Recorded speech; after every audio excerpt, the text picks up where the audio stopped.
folks, here comes the big finish! It's how far to go! I'm out of here. You already said that. Well, you didn't laugh the first time. After falling out of a window in a failed pool jump, Bart is left in a coma in the hospital with no hope of ever waking up. Dr. Hibbert suggests that they invest in a robotic son. The parents agree, and are hesitant at first, before they realize that David, their robotic son, is a lot better than Bart, and he actually listens to them, does his chores, and is respectful, and helps out around the house. Even Lisa, who had some concerns at first, starts to enjoy living with David. Then, the unthinkable happens. Bart comes out of his coma and makes his way back home where he confronts David and his family. Bart decides to go along with David at first, but his mood begins to sour when Bart keeps getting overshadowed by everything David can do, to the point where he attempts to kill David by pushing him into an animal exhibit in the zoo, only for that to go horribly wrong. Marge notices that it isn't working out between Bart and David, and Homer, being the lovable father that he is, decides to abandon Bart in the woods and stick with David. Father of the Year right here. Bart's left walking around the woods until he comes across a group of abandoned robots who are happy to take him in and let him stay with them. The next morning, however, it's turned out it was all a ruse, as Bart leaves them and steals a bunch of their circuitry and body parts to create a mech to destroy David, which leads to the only funny moment in the episode. To get me, you'll have to go through your butt.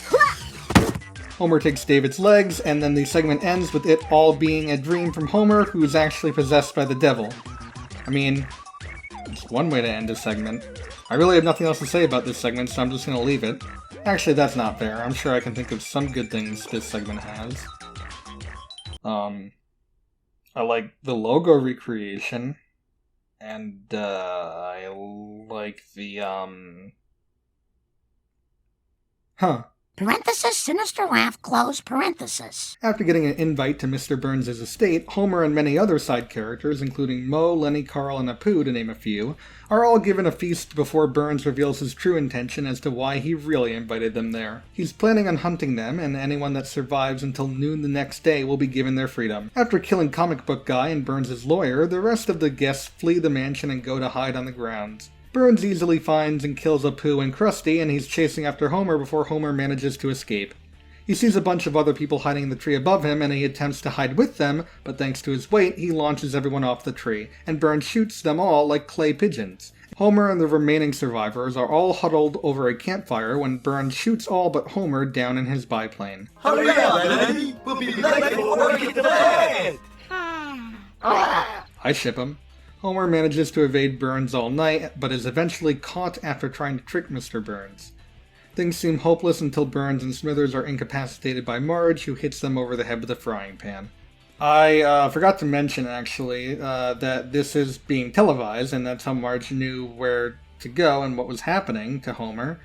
I shouldn't really like this segment as much as I do, but honestly, I really did enjoy it, and that's absolutely due to the fact that it's not just Homer who's a part of the game, but like a shit ton of other supporting characters. Like a surprising amount. Hell, the sea captain is here and he never gets invited to anything! I'm only a little overweight and sexually ambiguous. Holy crap, is this finally another Halloween horror themed segment? Finally, it feels like forever since the last one. It's Halloween in Springfield and the town is holding a costume contest. The winner is a witch who receives a $25 Quickie Mart card. However, the gift card is revoked when it turns out that she's actually a real witch, which technically means that she was cheating. The witch gets her revenge on the town by turning everyone into the costumes that they were wearing, a la the masks from the Twilight Zone. We then get a montage of a bunch of Springfieldians reacting to this change, with one of the funnier ones being Hans changing into a mole, despite not actually being in costume, although they're all relatively funny. With Lisa being turned into Albert Einstein, she tries to find a way to undo the spell, when she realizes that Maggie was turned into a witch, so she tries to get Maggie to cast a spell to turn everyone back to normal. Bart, turned into a werewolf, however, wants to stay a werewolf, much preferring this life to his prior one. This turns into basically the whole town busting into the Simpsons household, with half the town begging to be turned back, and the other half asking to be kept the same as they are now. Maggie, overwhelmed by this, decides to turn everyone into pacifiers and flies off into the night. The segment ends with the fake PSA about adult illiterates and a cameo from Dennis Rodman. I mean, the segment's definitely flawed, don't get me wrong. I feel like it felt too short and that ending was a little ham-fisted. But honestly, I really like this segment. It was just the right blend of horror and comedy with some dark turns it took. And it was even related to Halloween too. So, I might be biased, but then again it's my video, so what are you gonna do? Wait, no, don't close the video! You always find an excuse not to make out. When a meteor crashes into the Simpsons' backyard and a green blob comes out of it, Homer does what any American would do and decides to eat the blob. To be fair, it's an honest mistake. He probably thought it was Nickelodeon Gak. Gak's edible, right? Right? Oh, I'm gonna die. This blob fills Homer with an insatiable appetite. I mean, he already kinda had that, but now he's in the mood for food that's a bit more gamey.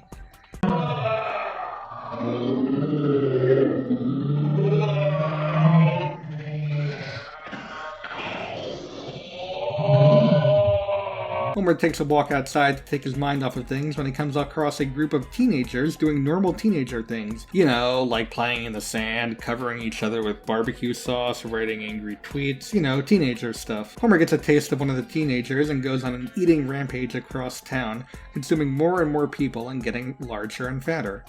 He especially gets a taste for fat people after invading an Oktoberfest celebration. Things get so bad that the family gets Dr. Phil involved, who helps Homer realize that he has an eating problem, and that Marge is morally opposed to being in love with a 4,000-ton cannibal. Homer, after chowing down on Dr. Phil, comes up with an idea to help with the community. The segment ends with Homer consuming the homeless population in order to reduce the numbers in Springfield to allow for gentrification. I know a lot of people who aren't fans of this segment, but honestly, it's not that bad. I didn't love it, but it's not something I'd never watch again. I think it was solid all around, and it did throw back to the horror classic that is The Blob, so, you know, I'll give it points for that. I'm gonna need a shoebox full of blow to get through this trek. The segment begins with Bart sneaking backstage at Krusty's show. After perusing the prop closet, he comes face to face with our story's titular monster. It's the Golem of Prague. Krusty gives us a brief exposition dump on the Golem's origins, and I gotta commend them for keeping so close to the real-world legend, showing how he was sculpted, animated, and used as a guardian of the synagogue. Unlike the real legend, our Golem here was passed down for generations until he ended up in the hands of Krusty. The Golem's visual design here is lifted directly from their theatrical depiction from the silent film era, a flourish I'm personally a fan of. Bart, ever the little hellion he is, decides to take the Golem for himself. From here, hijinks ensue, in the form of the Golem murdering anyone who rubs Bart the wrong way. But don't worry, it's a Treehouse of Horror segment, so nobody seems to be fazed by the sudden appearance of a monster and death of various Springfielders.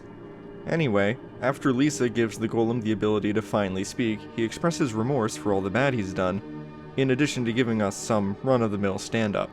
That's what we call Jewish humor. You don't have to understand it, because the words sound funny. Meshuggah, hilarious. Wanting to ease his troubles, the family comes up with a simple plan. A woman. But she's made out of Play-Doh instead of clay.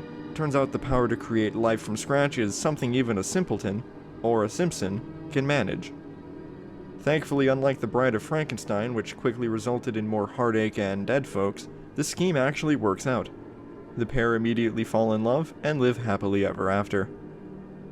All in all, I think the segment is pretty solid. While the gags aren't exactly hilarious and the horror isn't spine-tingling, I really appreciate the writers going back to a much older horror film, instead of simply banking on whatever modern movie happens to be popular. I'll gladly take this segment over the ones that came out these recent few years. Wonderful! Well, I like how everything's sepia-toned. Makes me feel all nostalgic. It's Springfield, 1938, and all of a sudden a radio broadcast comes on stating that the Earth has been invaded by Martians. Orson Welles narrates what the Martians are doing, Welles being exceptionally portrayed by Maurice LaMarche. I mean, I think it's basically a rule at this point that if you're going to have Orson Welles in an episode, he needs to be voiced by Maurice LaMarche, but that's besides the point. Turns out this is all a big hoax by the radio station to drum up a few laughs, but the citizens of Springfield definitely aren't laughing. as they start rioting and disguise themselves as animals to hide from the Martians. Lisa reveals to them that this was indeed a radio hoax, and the citizens aren't too pleased about that. Meanwhile, Kang and Kodos take this as an opportunity to actually invade the Earth, and while they're attacking, everyone just thinks that it's another hoax. This leads to the duo successfully invading the Earth, assumingly killing everyone in Springfield. The segment ends on a shot of the desolated town. I'm a bit mixed on this segment overall. On the one hand, I feel like it does a good job summarizing the events and overall reaction to the War of the Worlds broadcast. On the other hand, I feel like it was a bit too on the nose with how it portrayed it. Marge, your tentacles feel so good. Hey everyone, my name is Miles. I do reviews, and I do them whenever I feel like it. Today, I'm going to be reviewing the Treehouse of Horror segment, E.T. Go Home, an obvious parody of E.T. Extraterrestrial. It starts off with Marge making creme brulee, but since Marge is out of butane, she asks Bart if he could go get some from the shed in the backyard, until he finds Kodos, an alien who wants to go back home, but really wants to destroy mankind. Bart, oblivious to this, helps Kodos to come back home. Now this sounds like a pretty cool flip on that iconic E.T. story, but in reality it's really predictable and ends on an anticlimactic note. And because of that, the jokes are really bare bones and flat. To be honest, I didn't really laugh or chuckle at one single joke while watching this. When the aliens come down to destroy the Earth, I didn't really feel any tension at all. Just because it's a parody doesn't mean that there shouldn't be any stakes in it. When Kodos died, I didn't really feel anything or laugh, anything. They just died. This short would have been so much more. It's not awful, but it's really bland and forgettable. Give this one a shot if you're interested in it, but I'm not really watching this again. That's it for me. Go subscribe to my channel if you want. Yeah, I do. Like I said in the beginning, I do reviews whenever I feel like it. See ya. Miles signing out. You just can't get Russian gangster blood out. Homer and Marge are having some marital problems, but it's season 19, so that's not really a shocker. They both stay out late at night without the other knowing exactly what's going on. Turns out that they're both killers for hire, and they've just been assigned the same target, Kent Brockman. Kent is at a fancy rooftop party with his friends, so Homer takes the initiative and sets up a sniper lookout point at the construction site just across the road. However, before he's able to make the shot, a mysterious female assassin kills Brockman with a knife. Angry that he's not going to be paid, Homer attempts to snipe the assassin, who is too fast for him, though he is able to shoot off her wig, revealing to Homer that it was Marge who was the assassin who killed Kent Brockman. Homer angrily drives home to confront Marge. They sit together for some of Marge's killer lasagna, but Homer thinks the food is poison, but decides to eat it anyways because that's just what Homer does. Tensions rise, and it leads to a shootout between Homer and Marge, with both being angry at one another for not mentioning them being hired killers. Well, except... I told you 20 times! You never listen! Well, they're not as pretty as you, Marge. This violent shootout nearly destroys the house, and before Homer delivers the killing blow, Chief Wiggum comes by due to a noise complaint.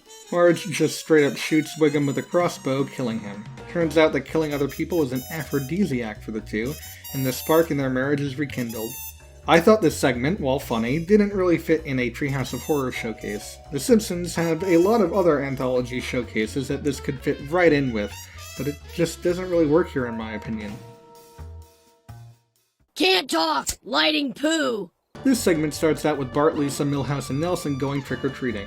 They come to Agnes Skinner's house, but she refuses to give them any candy. They decide that if she won't give them treats, they have the right to trick her. They get her outside again, where they pelt her all with water balloons, except Lisa. After pulling the prank off, they decide that they'd rather just pull pranks all night instead of collecting candy. They proceed to set up a chain of pranks around town, each one worse and more deadly than the last. It gets so bad that the townspeople are rioting outside the Simpsons household. Homer refuses to do anything about it, but Ned Flanders says that he can sort those kids out. He converts the church into a lame haunted house and entices the kids to enter, where he tries to scare them into stopping their pranks but fails miserably. After praying to the Lord to give him the powers to teach the kids a lesson, Ned is transformed into the devil and sends the kids to hell, where he shows them the 7 deadly sins in Springfield, and how if they continue down the path they're headed, they'll be stuck in hell. This apparently works as the kids promise to stop pulling pranks, and Ned is happy with that, so he frees them and sends them back to Earth. I'll give the segment points for taking place on Halloween and having a bit of a horror edge to it, especially compared to the last segment, but it kinda just drags on a lot in the end and ends so abruptly. I mean, I mean, how would you feel if I was just in the middle of a sentence and I just transitioned to the next? That's right, Maggie. It's a car. Wait, so I have to do another one of these? Alright, fine. Let's talk about Untitled Robot Parody. In 2007, Transformers came back in a huge way thanks to the 2007 movie. So naturally, Marge Simpson's Zoo is going to do what Marge Simpson's Zoo and cash in on the trends even if they become irrelevant when the episode comes out. Despite the negative sounding words I just spat out, and the fact that the episode really has nothing to say on Transformers other than they're cool, I actually found this segment surprisingly not awful. This is far from my favorite Treehouse of Horror segment, but the humor was amusing, the Transformers parody stuff was kinda clever, and the ending punchline was kinda funny. The segment might be average, but it's still an entertaining segment, and some Transformers fans might get a kick out of this. Hey Dan, can I leave now? The movie Shark Tale, I think, is one of the greatest... God, I don't even want to say Disney films, just films in general. The main character is perfect, the villain is perfect, the romance is perfect. Okay, I'm gonna take that as a yes. You could watch this movie 1,000,000 times and never get tired of it. You mixed Buzz Cola with the smooth, rich taste of lemon. We start this segment off with a surprisingly lovingly crafted Simpsons version of the Mad Men intro. After the intro, it opens with Marge and Homer taking Maggie to a new daycare, but they feel guilty about just leaving her there, not knowing anyone, and she gets upset. Homer solves the dilemma by showing her the Krusty mural painted on the wall, which seems to have done the trick. That is, until the real Krusty gets wind of his face being used without his permission, and orders the mural to be sandblasted, making Maggie cry.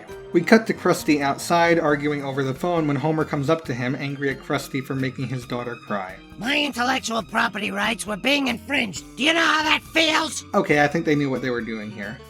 Homer pushes Krusty, which leads to a series of unfortunate events involving playground equipment, and ends with Krusty being chopped up. Homer tries to perform CPR, but he should know that's not going to work. You need to elevate the legs simultaneously to chest compressions. Come on, Homer! We then cut to the Simpson household, where a lawyer and some advertisers come and ask Homer to help kill their celebrities, since they can use dead celebrities in their ads and they don't have to pay them. Homer accepts, but not before failing to try and get more out of the offer. It is awfully hot today. No, I'm too cold. What follows is a montage of killing off George Clooney, Prince, and Neil Armstrong in unique and pretty gruesome ways. Thanks to Homer, the ad agencies are able to get the celebrity endorsements they're looking for, but all the celebrities in heaven aren't too happy about this, staging a coup against Homer and the agents, led by John Wayne and Krusty. And the coup ends with Krusty blowing Homer's head off with a shotgun. Unfortunately for them, Homer gains the upper hand when he locks them out of heaven before they can get back, and the segment ends with Homer and Lincoln walking off into the horizon. All in all, I'm a bit mixed on this segment as well. It kind of feels like a retread of Mr. and Mrs. Simpson in terms of a take on hired killers, although this one fits the theme of Halloween much better thanks to its more gruesome approach, and is all around a better segment. I'm practicing my trombone. Okay, so what happens in this segment? Okay, so Milhouse believes in the Grand Pumpkin, and thanks to his strong belief, the Grand Pumpkin comes to life.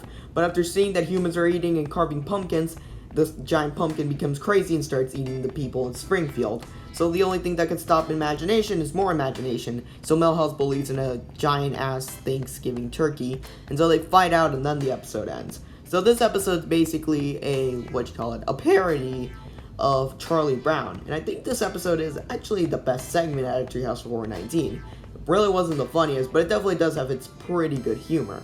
But definitely the best part about this segment is definitely the visuals. You can see that the backgrounds are more watercolored and the style's a bit different, which resembles a lot of the original Peanuts comics, which is definitely very unique, and it gives the episode more of a style. But overall, I think this episode and segment is pretty good nonetheless. Now with that being said, I hope Dan gets me out of his basement soon enough.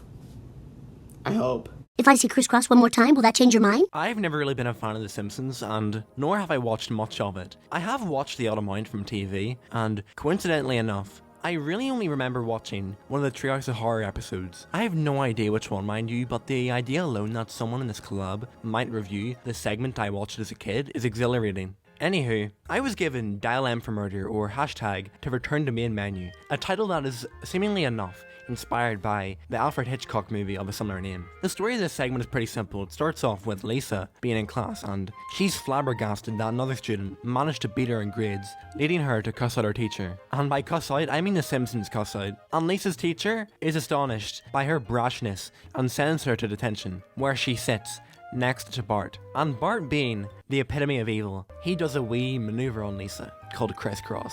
That being that the two siblings will do a ding-dong ditch on their teachers. There's a bit of a language barrier here, however, and Lisa does the normal ding-dong ditch, whereas Bart does something more malicious. The two siblings come together to discuss their achievements, where it's revealed that Bart actually killed Lisa's teacher. And now we see the destruction of Lisa's character, as she's effectively in an ultimatum, this leading to her ultimate downfall as a character. See, Bart wanted Lisa to kill the teacher, who's called Mrs. Crabapple, by the way. Wow, where did they get that from? And Lisa gets the perfect opportunity to do that whenever Miss Crabapple tries to pick up a lighter while she's using a paper cutter, leading to the perfect opportunity for Lisa to fulfill Bart's wishes. Lisa has too strong of a moral compass, however, and she couldn't do it, this creating even more tension between the siblings, as it all comes to a head whenever Bart's had enough and he comes to Lisa in the girls' bathroom. I don't know how. As Bart threatens to frame Lisa for the death of Principal Skinner. And this is where we see the full destruction of Lisa's character and her morals, as she has a facade of submitting to Bart.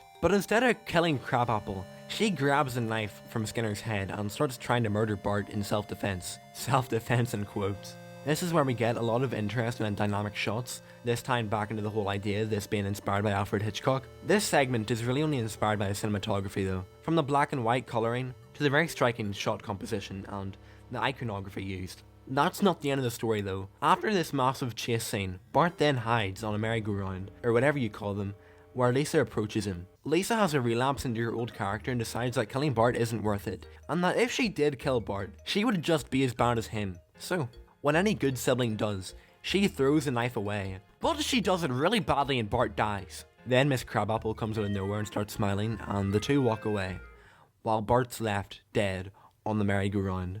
Well, that was dark. On to the next segment. A little tip, you might want to wash me before you eat me. There's a new burger being unveiled at Krusty Burger, dubbed the Burger Squared. It's basically the meat of a cow that's eaten another cow. It's very disgusting. Kent Brockman eats the first one, but something is wrong as Kent turns into a mindless zombie-like creature and bites Krusty, which turns him into the same thing. They soon go around infecting the other people outside the restaurant. We then cut to 28 days later, and mankind has taken a turn for the worse. It's unsafe to go outside as the mutants dubbed Munchers are increasing exponentially in numbers. Luckily, the Simpsons are all safe and sound in their house, but they're not doing too hot as they can't go out to get more food. The food shortage eventually convinces Bart to sneak out of the house and get a burger of his own. Marge walks in on Bart eating his burger, and Homer is about to kill him to protect the rest of his family, until Bart notices that he hasn't changed into a Muncher. They decide to call Dr. Hibbert, who suggests that Bart might hold the cure for the Munchers and states that he must be taken immediately to the safe zone, and then Hibbert is eaten by the Munchers. No loud noises. Oh man, that breeze feels good! The Munchers invade the Simpsons household, and there seems to be no escape in sight. Luckily, Apu comes to the rescue and they're driven away in an armored car. When asked how he's survived this long, Apu mentions that he's a vegetarian and is constantly surrounded by firearms. They head for the safe zone, but things go south fast when they go off a ramp and end up stalling on top of a trash pile, with the Munchers quickly approaching them. Apu gets out of the car to push it, and Marge hits the gas and gets his car out of the sticky situation. A few hours later, their car runs out of gas, and they have to walk the rest of the way to the safe zone. On the way, Homer comes across the corpses of Mr. Burns and Smithers, victims of a car crash. After teasing their corpses for a bit, Burns, secretly a Muncher, bites Homer's hand, and Homer turns into a Muncher himself. Bart attempts to kill him, but Marge stops Bart, stating that once they get to the safe zone and get the cure, they'll be able to save Homer. They eventually make it to the safe zone, where Marge announces that Bart is the chosen one. The people at the safe zone say that the only way for them to be cured is to eat the flesh of Bart. But when Marge won't allow that, Bart comes up with another idea. We then end this segment with society reformed back to normal and everyone cured, and this was done by having Bart bathed in everyone's food. This segment is a parody of the film 28 Days Later, and it does a relatively good job sticking to the source material. I think it's a pretty good horror-themed segment, although the comedy does fall flat sometimes. Also, I don't normally do this, but I gotta take off points for realism. I mean, who ever heard of getting a disease by eating something you're not supposed to? Uh-oh, looks like I gotta wing it a little bit here. Okay, so this segment's based off Sweeney Todd, and I really like Sweeney Todd, but because it's a musical, I can't really show any clips with audio. I'm already in hot water as is with these other clips. I really don't need to be in even more heat. Anyway, seeing as the whole episode is a stage play, it starts with Moe lamenting at his bar, where he sees Homer and Marge making out, and sings about how lonely and ugly he is. Barney asks for a refill, but Moe seems to be tapped out. He goes to the cellar to check for any clogs in the pipes, leaving the cellar door open. Homer, seeing that Moe is gone, takes the opportunity to get some free beer. However, he doesn't see the open cellar door and falls, impaling himself on some jagged pipes above Moe's still. Moe tries to get Homer out, but fails. He quickly jolts back upstairs and tries to tell Marge what's happened, but then he realizes that now he has an opportunity to get with Marge, so he plays it off and says that Homer left. He offers Marge some beer, and Homer's blood begins to mix with the beer in the still. Upon drinking it, Marge and the other patrons at the bar love the new flavor of the beer, and Marge starts to act incredibly kind and loving towards Moe. After a brief intermission, we return to Moe's, weeks after Homer's disappearance. Marge is still holding out hope for Homer to come back, but Moe presents her with a fake letter from Homer talking about how he's run away because he's gay, and how Marge should get with Moe since the kids need a father. Marge is hesitant at first, so Moe offers her some more blood beer. However, there doesn't seem to be any blood in this glass, so Moe goes down to the cellar to squeeze Homer out of the remaining blood that he has left, and repours her a new glass of blood beer. Marge, after drinking the blood beer, comes to the realization that she should indeed move on, shedding a tear. Marge's tear travels to the cellar, hitting Homer, and giving him the strength he needed to get back up and confront Marge and Moe. Homer, now with a Moe dummy in place of Moe, throws him out of the way, and embraces Marge with a large glass of blood beer. The segment ends with all of the characters from the previous segments coming together, singing about how they hope you enjoyed the episode. I'm surprised that I really find myself enjoying this segment as much as I do. They do a really good job with the gimmick of the whole stage play thing, with the curtains being the exterior of Moe's tavern, a spotlight on the focal character, and some of the shots do a really good job showing both the cellar and the tavern in a sort of side-by-side view. The music aspect, however, is rather hit and miss. Marge just cannot sing for her life. I kinda wish they'd stop asking Julie Kavner to strain her voice for these things. The bar patrons are pretty good, albeit they don't have many musical lines. Moe is okay for the most part, though sometimes it just sounds like he's grumbling instead of singing, but Homer is definitely the shining star in terms of music. Dan Castellaneta does a really good job as Homer here, and his song about his gay adventures is the highlight of the episode, both in terms of music and comedy. Hey, it's gotta be good if Satan put his name on it. The segment starts with Bart and Milhouse playing a violent video game. Marge comes in and is worried that they shouldn't be playing the game because it's too violent. After Milhouse gets hurt by Bart's controller, Marge forces them to play a board game instead.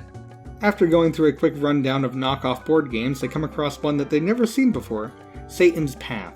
They open and start the game with Bart as the demon and Milhouse as the thimble. Oh, I'm always the thimble. After Bart rolls a 2 and moves 2 spaces, the board game glows, zapping all the other board games in the attic and sends them flying out of the house, while also destroying the attic. Gazing upon their new landscape, it seems as though they're trapped in a world with a hodgepodge of board games, including Mystery Date, Yahtzee, and that one with the balls being held up by the sticks in that tube. You know which one I'm talking about. I'm too lazy to really look up the name. Lisa deduces that the only way for things to go back to normal is if someone gets to the finish space on the other side of town. Bart and Milhouse make their way towards the center, hitching a ride on a battleship. Unfortunately, someone sunk their battleship, and Bart scurries on the floating Scrabble letters for safety. Our main man Milhouse, though. Maybe I'm just tired of living. And they keep making Milhouse so dark yet so relatable, and I really don't know how to feel about it. Bart makes it to the center where he has to complete a game of Mousetrap to win the game. After dealing with some crazy 8s, Bart manages to pull it off, albeit with a bit of extra force. The game then resets everything back to normal, and Bart and Milhouse are back in the attic. Bart states that from now on they're just going to play Hangman, and the segment ends with Bart and Milhouse actually getting hanged. Man. This segment is full of a lot of references to board games, and that's really all I can say about it. It kind of just feels like they're saying, hey, remember this game? Well, here's the game with the legally distinct name. I mean, that's fine, but that's also basically the whole entire segment, and it gets old kind of quick. Lenny, I'm on a second honeymoon. You'll have to pick your own lotto numbers. I really have nothing to say about this one. It really didn't make me feel anything. It wasn't good, it wasn't terrible, and it definitely didn't feel like a Treehouse of Horror segment. I'm stumped. I legit don't know what to do, because I'm just not motivated to tell you what happens in this segment. Okay, you know what? I've been meaning to test this out, and now seems like the perfect time. I'm gonna let my robotic friend Alpho here tell you about this segment. Hopefully things don't go too crazy. Hello, my name is Alpho, Artificial Intelligence Field Object, and Alpho will be handling the segment for Master and Cadaver. The segment initiates with Fat Male and Blue Woman having a honeymoon on a boat. They are about to initiate a CPU cross-wiring when an unknown identity is seen over the horizon, paddling towards them in a boat. Alpho has always wanted to go in the water, but Alpho cannot because the water would kill Alpho. The intruder is brought on board and Homer is already jealous of how Marge is greeting this finely tuned man. I mean, holy guacamole, have you seen those abs? Alpho could rate a motherboard on those. The intruder identifies himself as a chef on another ship called the Albatross, and proceeds to dive into his memory bank to describe the story of the captain poisoning the chef's pie. The chef tries to stop him, but he cannot do so in time, and is put into sleep mode. He powers back up only to see the other guests on the boat have already eaten the pie, and the chef escapes from the boat, where Marco rescues him. Hokey and Mars go into the laboratory for a secret meeting, since Hopper doesn't trust the chef. The chef then thanks the two by baking them a delicious pie. Peter throws the pie out of the window and Lois is upset until she sees that the pie killed a shark, so she believes that the chef really is trying to kill them. Fred and Wilma decide to kill the chef before he can kill them, so they put him into sleep mode again and push his body off the side of the boat. Don't they know that putting a computer into sleep mode too many times drains the battery? Oh right, they were trying to kill him. Homestar and Marbles continue their honeymoon until they come across the boat that the chef mentioned in his story. They hop aboard to see that everything the chef said was true, and that they powered down an innocent man, except he actually powered himself back on. Turns out the shark died from leaking fluid from the boat. Hobo kills the chef with a harpoon, and when the guests proceed to awake, announcing that they knew the host was going to poison them so they took an antidote, Hobo proceeds to kill them too. Mabel, not able to handle the guilt, consumes the poisoned pie and dies. The segment concludes with everything being a made-up story from the baby who shot Mr. Burns. It ends on a reference, but Alpha was not programmed to understand references. Alpha is unable to give this segment a score since Alpha cannot experience true emotions, but if Alpha could, Alpha would give this segment a 001000101 out of 11010011.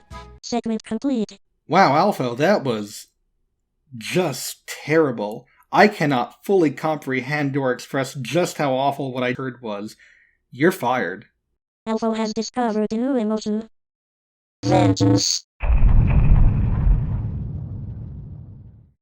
Why is there a steering wheel in my bedroom? Seeing as this episode came out in 2010, this seems like the perfect time to have a segment that's 2 years too late to jump on the Twilight craze. It starts with Lisa going gaga over the new kid at school. I think his name is Edmund, I really don't remember. Lisa becomes suspicious of Edmund when he has super strength and stops Lisa from being run over on multiple occasions.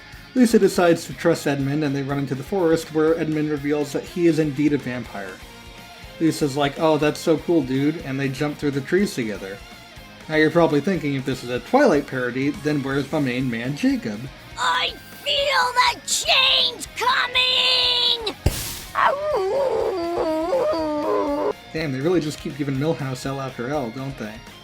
Lisa invites Edmund over for dinner and asks Homer not to embarrass her. When Edmund arrives, he reveals that he brought his dad along, who insisted on joining, and is also Dracula. They all enjoy a nice roasted Ned, and Homer begins pestering Dracula with a bunch of hypothetical questions. Dracula would rather discuss his other interests, like jazz, and he pulls out a trumpet and starts grooving. Edmund is really embarrassed of his dad, but so is Lisa with how Homer reacts to Dracula's music. Okay, that's actually pretty cute. Edmund and Lisa escape and fly away, and Homer and Dracula chase after them. On the drive, Dracula and Homer have some male bonding time and encounter some other vampires who lead them in the direction of Edmund and Lisa. They're both in the bell tower, where Edmund is about to turn Lisa into a vampire before Dracula stops him, scolding his son. However, Lisa is able to convince Dracula of all the good things she'll bring to the vampire community, so Dracula is now on board with that idea. Unfortunately, he accidentally slips out that she'll be ate forever if they go through with this, and Lisa now wants to back out, but it's too late since Edmund's got the munchies. Before he can bite Lisa, Homer shows up and uses the power of Christ to compel him. But Dracula saves his son before Homer can do any real damage. Edmund goes in for the kill again, but Homer saves her again by offering himself instead, to which Edmund and Dracula are more than happy to oblige. Unfortunately for them, Homer's high cholesterol causes them to keel over and die, but not before turning Homer into a vampire himself. Homer is happy to have these powers and jumps out the window expecting to fly, but due to his weight, he falls to the ground and dies, and Milhouse takes his body away. So what did I think of this segment? You know what?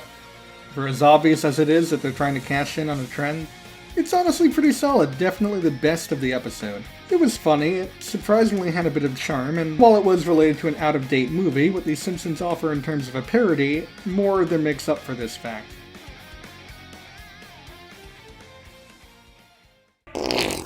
Dad? Ugh, I really don't want to cover this one either. Hey Alpha, can you... Oh, right, I fired Alpha. Okay, fine, I guess I'll cover this segment myself. But I'm not gonna like it. It starts with Homer waking up, unable to move. He recalls back to earlier when he was decorating the house for Halloween, and mistook a real black widow for a decorative one. After teasing it for a while, the spider gets really agitated and bites Homer. This caused Homer's body to tense up, and the toxins that traveled through his body caused him to become paralyzed. At first, Homer is miserable, seeing as he cannot communicate with his family or loved ones. However, with the help of Lisa, he's able to devise a way to communicate. With his gas. We then get a montage of Homer's letter to his wife via farts, telling her how much he loves her. At last, Homer is at peace with the fact that he is now paralyzed and is watching the sunset when all of a sudden another spider drops from the roof and bites Homer, this time giving him Spider-Man-like powers while still being paralyzed. The segment ends with a few Spider-Man jokes and references. I have nothing good to say about this segment. It was a real stinker. Pun entirely intended. Honestly, this segment might be the one that's least worthy of being a Treehouse of Horror segment that I've seen thus far, barring the jarring ending. It kinda just felt like an eternity of boring jokes and absolutely nothing scary. Hell, I'm afraid of spiders, and this didn't scare me one bit. What's ironic is that even though it feels like it lasts for an eternity, it might just be the shortest segment in all of Treehouse of Horror, clocking in at just over 4.5 minutes. Kinda just feels like they pulled this one out of their ass, which is kind of ironic given that farting is one of the main running jokes of the entire segment. Spend less time on your back and more time on your knees. After getting a new Bible, Ned begins hearing the voice of God, who is telling him to kill a lot of people. After killing Mr. Burns, Snake, and Sideshow Bob, God asks Ned to kill Patty and Selma. It is then revealed to the audience that this is indeed not God, but instead Homer tricking Ned into killing his worst enemies by speaking with a voice filter through the built-in speaker in Ned's Bible. Ned then proceeds to kill Patty and Selma by crushing them with a giant boulder in a style of Looney Tunes death. Homer then tells Ned to kill the ice cream man who gave him a cone with too much air in it when Bart enters the bedroom and Homer accidentally gives the trick away to Ned. Ned hurries over and confronts Homer, saying that since he's going to hell anyway, he's going to take Homer with him. Homer assures him that there is no such thing as God and hell, and to prove it, he burns Ned's Bible. This angers God, who comes down from heaven, rips off the Simpsons' roof, and proceeds to strangle Homer to death. When Marge enters, God pins the blame on Ned, and when Marge asks why he can't just make everything go back to normal, he states that it would displease the devil, who then shows up and orders God to give him a coffee. The segment ends with the reveal that Maude is not only in hell, but also remarried to the devil. This segment seems relatively short compared to the others, but it was a lot more enjoyable than the previous one, albeit it wasn't great on its own. I've noticed a trend with a lot of modern Simpsons Treehouse of Horror segments where they kind of just don't know how to end them, and they just come up with stuff off the top of their heads. Sometimes it works, mostly not so much. I can think of no better candidate than the resentful guy in the wheelchair who has just arrived. Seeing as this episode came out in 2011, this seems like the perfect time to have a segment that's 2 years too late to jump on the Avatar craze. If it sounds like I just copied and pasted the line from the Tweenlight segment and reworked it to apply to Avatar, that's because I just copied and pasted the line from the Tweenlight segment and reworked it to apply to Avatar. Actually, this one somehow might be worse, despite the source material being better.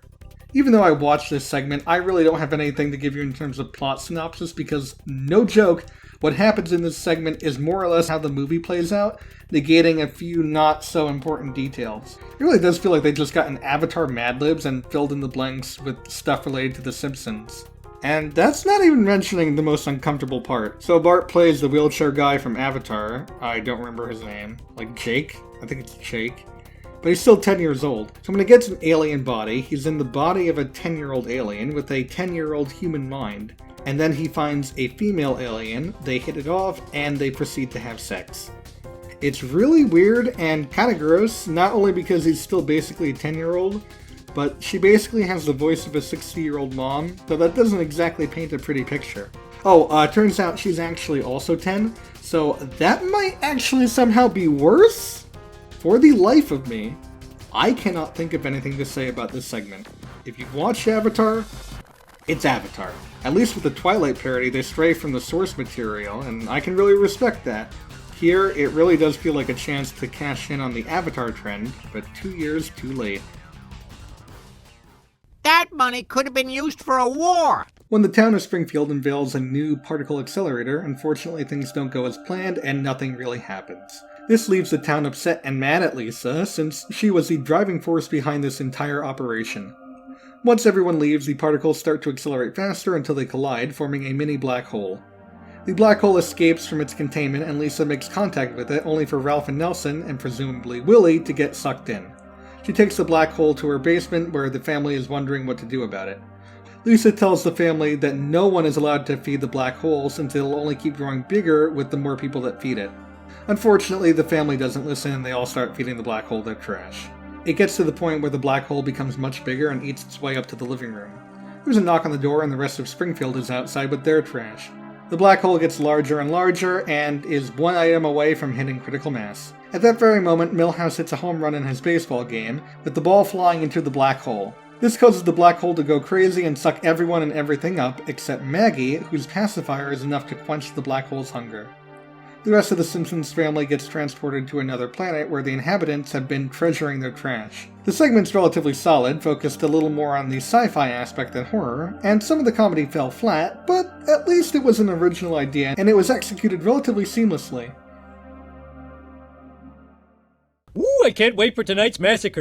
Seeing as this episode came out in 2012, this seems like the perfect time to have a segment that's 4 years too late to jump on the paranormal activity craze. You know what, actually, that's not fair. It's not fair.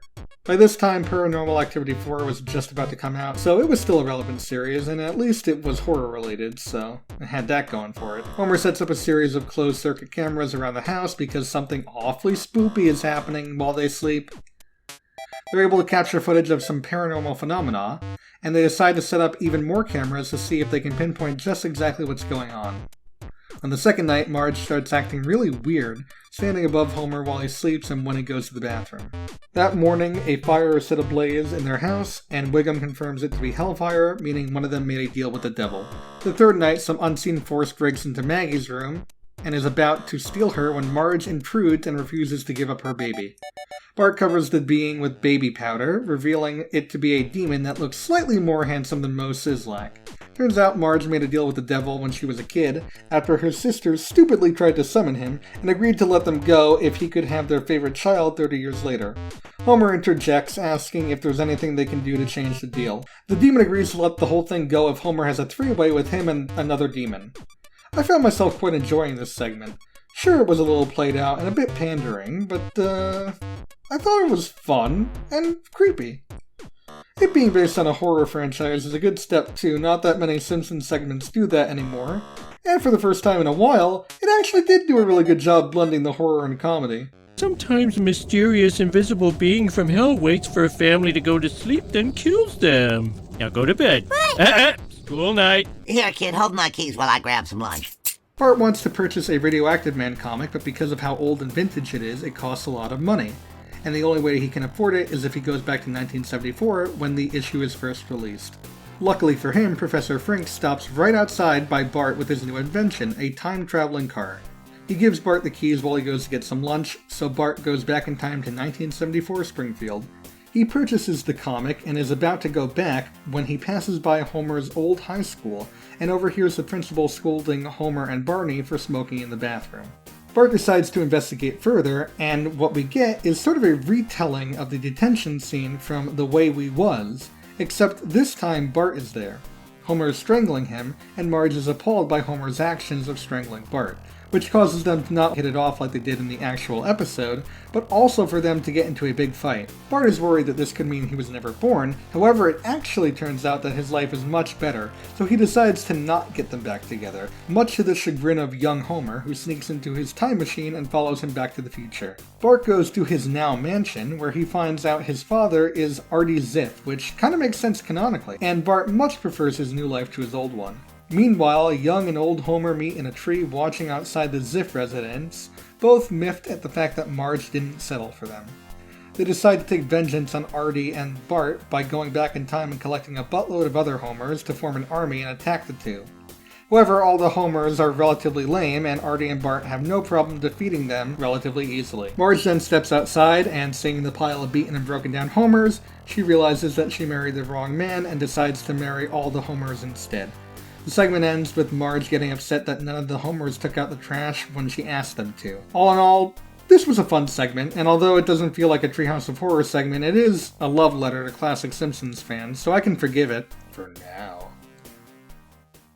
And you just pissed off the wrong fat furry drunk! I really don't have that much to say about this segment as a whole. It's a Simpsons-fied version of The Cat in the Hat, and it follows the storyline pretty thoroughly, albeit with more Simpsons character and much darker humor.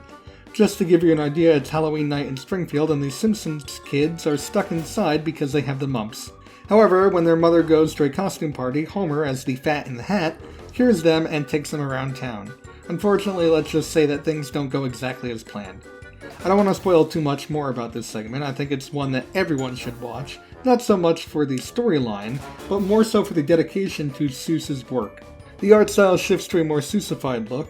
All the buildings and vehicles are now altered to fit in with the Seussiverse, and 95% of the segment is done while rhyming. Honestly, it says a lot when a Simpsons parody of Dr. Seuss is more respectful of the overall aesthetic and message of Dr. Seuss than some of the official Dr. Seuss movies that have been released in the past 2 decades. I'll teach you to make medical history! This segment basically boils down to what would happen if we expanded on the ending of If I Only Had a Brain, but with Bart and Lisa. Not that I'm complaining, mind you, it's a solid segment. It starts with Bart and Milhouse flying a kite near an airplane strip. Bart decides to take a nap, but unfortunately he doesn't have anywhere to tie his kite down to, so he comes up with the ingenious idea to tie it around his neck.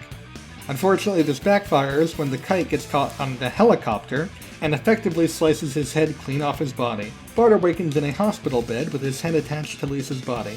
Neither are exactly thrilled about this until Dr. Hibbert tells Lisa that she has 100% control over her body, meaning that she can do whatever she wants to Bart's head.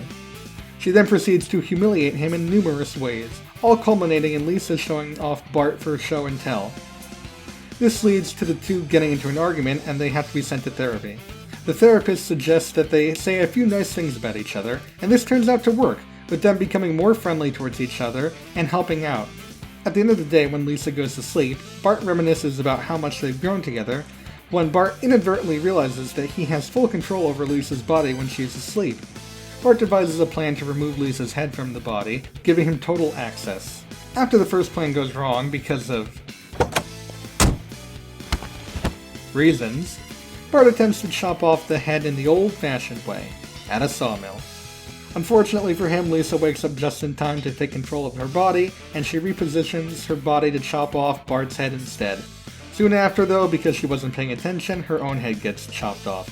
The segment ends with Bart's head being attached to Selma, Lisa's head being attached to Krusty, and for some reason Dr. Nick Riviera's head being attached to Dr. Hibbert.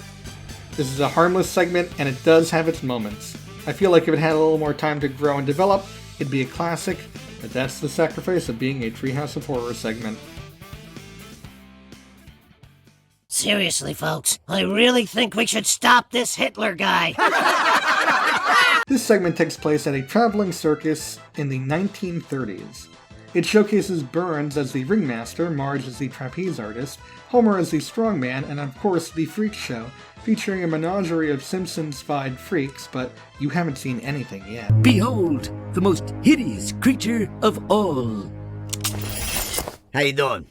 Behind the scenes, it's revealed that both Burns and Homer treat the freaks rather poorly, while Marge sees them for the beauty they have on the inside.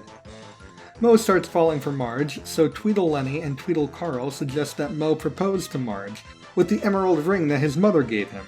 Homer catches a look at the emerald and forms a plan. Marge will marry Moe, then he'll kill Moe and marry Marge, and then the emerald will be his. Homer runs the marriage of Moe by Marge, who's against it at first, until he lies to her and says that Moe doesn't have many days left to live, and wants Moe to be happy in those few days. Marge agrees and decides to get married to Moe. They have a small but quaint wedding ceremony, while Homer enacts the next portion of his plan. He's going to kill Moe by poisoning the Chardonnay. Unfortunately, Marge catches him red-handed and calls the whole thing off, breaking up with Homer. The episode ends with the freaks catching a wind of Homer's plan, killing Burns, and tarring and feathering him to become a freak like them. When I first watched this segment, I didn't really think much of it. It wasn't until after I did my research that I realized that this is based off the movie Freaks from 1932, which is one of the most controversial films to date, for actually featuring people who worked as circus freaks, including a man with only an upper half of his body, and a man with no arms and legs whatsoever. I can't imagine it was easy to decide to parody a film of such infamy, so I have to give the Simpsons writer some kudos for thinking outside the box with this one and going all out. I said penal, not penile. Penile. After getting detention for the umpteenth time, Bart finds some Aramaic writing on the desk. Unable to read it, he enlists the help of Lisa, who utilizes an app to help translate the scripture. Turns out it's a trick, as once Bart and Lisa read it, they're sent through a portal and end up in a school in hell for demons, with themselves being transformed into demon-like creatures. At first, Bart and Lisa are hesitant about the school until Lisa goes to hang out with the popular kids, and Bart is not only excelling in the class that he mistakenly ends up in, but is actually really enjoying it, since it's all about torture and sin and pranks. Once the class lets out, Lisa informs Bart that she found a portal back to Earth, which just so happens to be in Mr. Burns' office. They take the portal back and head home. However, this isn't the end of the segment, as Bart asks Marge and Homer if he can transfer to the demon school as a full-time student. Marge and Homer are ecstatic to see that Bart is excited about school, and after meeting with the principal of the Hell School, they decide to let him transfer over. We then get a montage of how Bart's excelling in every class, getting straight A's on his report card. We fast forward to the final exam, where Bart has to torture his own father to get a passing grade. Although he is hesitant at first, Homer actually encourages Bart to torture him, since he came back from hell a better man. We end the segment on Bart's graduation ceremony, with Bart graduating valedictorian, and Homer, although completely mutilated, is proud of his son in the audience. This was a weirdly wholesome segment for how it treated Bart and his love of his new school, and honestly it works in its favor. The theme of the story really meshes well with the character designs and all-around craziness that the Hell School has to offer. These eye clamps are the only way I can tolerate today's TV. Alright, so this is probably the last time I'm going to do this, but I'm going to keep this segment relatively short as well.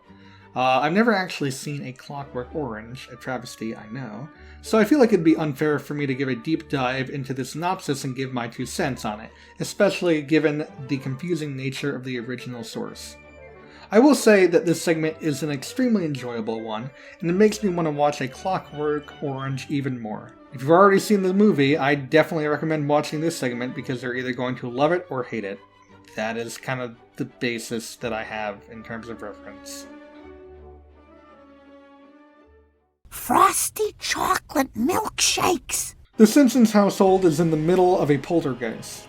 Okay, actually that's not that huge a deal, that happens basically every other week at this point. But this time it's a little peculiar, only showing old shows on the TV and leaving out milkshakes of the frosty chocolate variety. That night, while Marge is helping Grandpa set up the couch in the living room, the ghosts come after Homer, levitating the bed. The family decides that they've had enough and perform a seance, where it's revealed that the ghosts haunting them are themselves?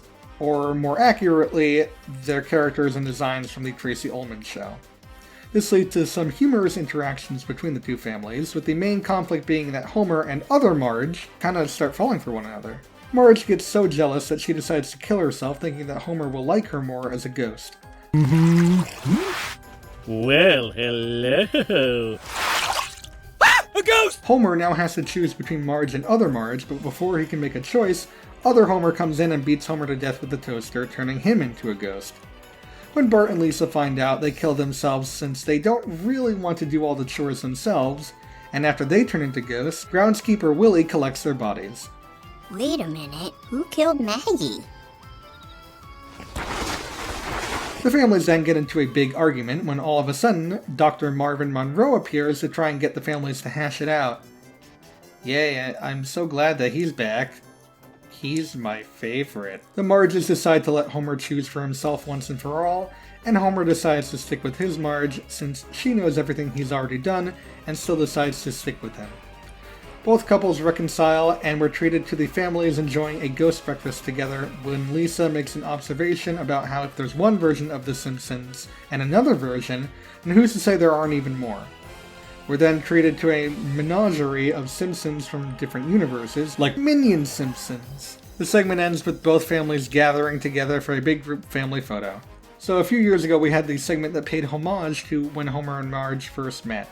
However, this segment feels like a much bigger celebration of Simpsons as a whole, and does a really good job keeping it related to Halloween, so I gotta say that it was a really good segment overall. Bob and a spear gun sitting in a tree. Suckin. Ever since of Season 1, a 10-year-old boy saved his icon from being framed by robbery. The person who did this is a man by the name of Robert Underdunk Terwilliger Jr., or better known as his stage name, Sideshow Bob. After that, he appeared in Season 3 where he tried to murder Selma for her money, but Bart once again foiled his plans. After that point, Sideshow Bob decided to kill the boy, and depending on the mood, the rest of the Simpson family. For the next 2 decades, Bob has tried to kill Bart in many different ways, but always fails. Of course, with that, there would be a time where the Simpsons crew asked this question: what if Bob did kill Bart Simpson?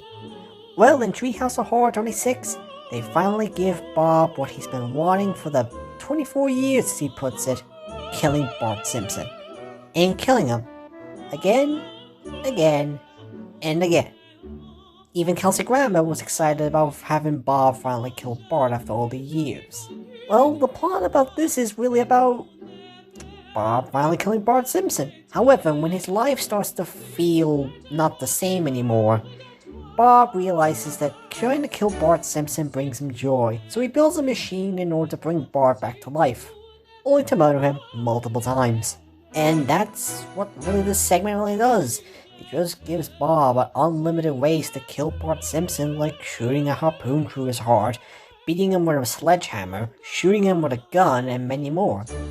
Outside of Homer questioning Bob where's Bart, and Bob failing to teach university students, this segment is mainly set in Bob's basement, and just seeing him murder Bart.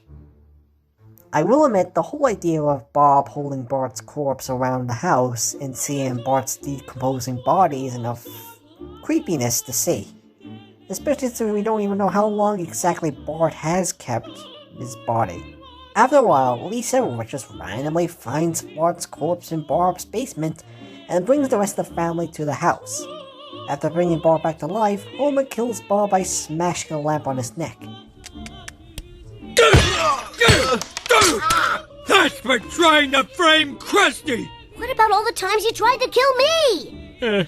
Bob then uses his head with a bunch of different animal parts, and uses the machine to create this bizarre creature, and Bob just shits an egg. The thing is, it's just the moment you get Sideshow Bob into an episode in a major way, he's just going to bring out the funny with his singing and Kelsey Grammer's performance. It may lack the horror, or much of a plot, but to be honest, we all kinda wanted to see this. It's the same way we wanted to see that Coyote catching the Roadrunner, just with a pinch of Halloween and being non-canon to get into it easier. So yeah, alright segment. At least Bart finally got what he wanted after all these years. Let us show disrespect with poorly dubbed laughter. This segment takes place in old-timey Japan. Okay, so it's actually more so like a Japanese version of Springfield, and you can tell it's old-timey because color hasn't been invented yet. Bart and Lisa go out with Grandpa to the beach, where every once in a while, Grandpa sends a donut out on a paper boat, claiming that he needs to do this to quench the hunger of the monster that dwells beneath the sea. Everyone, even his own family, thinks that he's a foolish old man. However, after Grandpa dies from a heart attack, the people regret not heeding his word, as Homerzilla rises from the sea and starts attacking the city. We get a few scenes of Homerzilla attacking the city before it's revealed that this is all actually just a movie.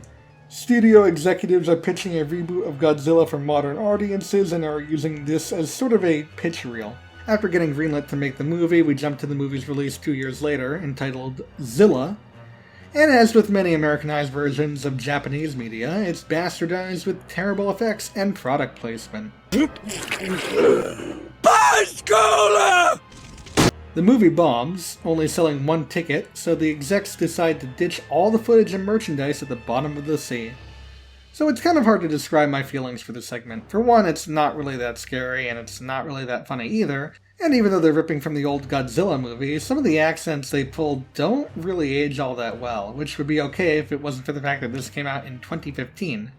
Given all of that, you'd think that I should rank it relatively low, right? Well, what it lacks in substance, it more than makes up for in style, with this being unironically one of the best-looking Simpsons segments of all time, especially in terms of background and set design, at least for the first half.